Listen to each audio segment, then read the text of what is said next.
All right, guys, this is my part 3 video of how to include scorekeeping in your games. And we're going to be able to set our finish line to only work if the character has achieved all the prizes and eaten all the candy in this case. All right, so in order to do that, we're going to do two things to our finish line.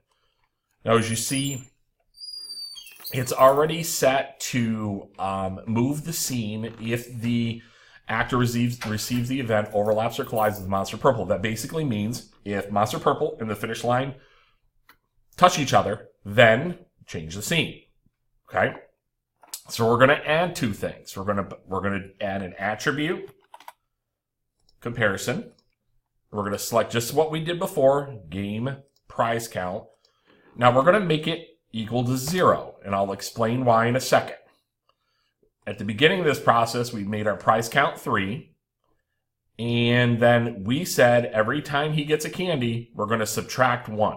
So if we have 3 candies and 3 to start with, that way it makes it so you have to have all 3 to get to 0. Now let's watch how that works real quick.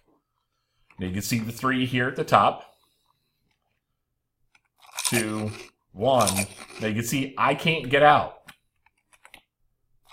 Now that I'm at 0, I can now get out. Okay?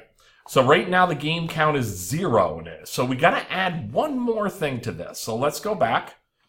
And we're going to do another attribute. So this time we're going to do a change attribute here. Same attribute as before.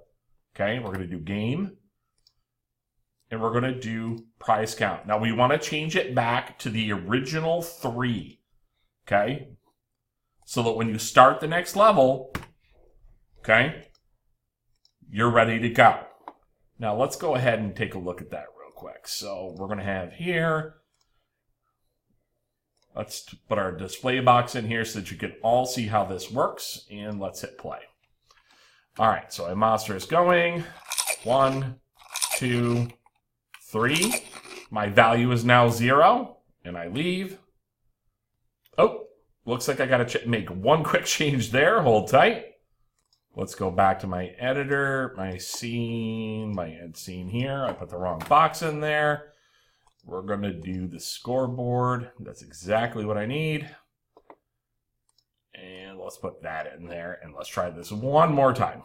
Okay, here he is. 3, 2, 1. It's back to 0. Now you can see it goes back up to 3. So if I had 3 candies down here, it basically resets the level. Okay? So I will be testing on your ability to include this in your games. So pay attention and ask questions now. Thank you.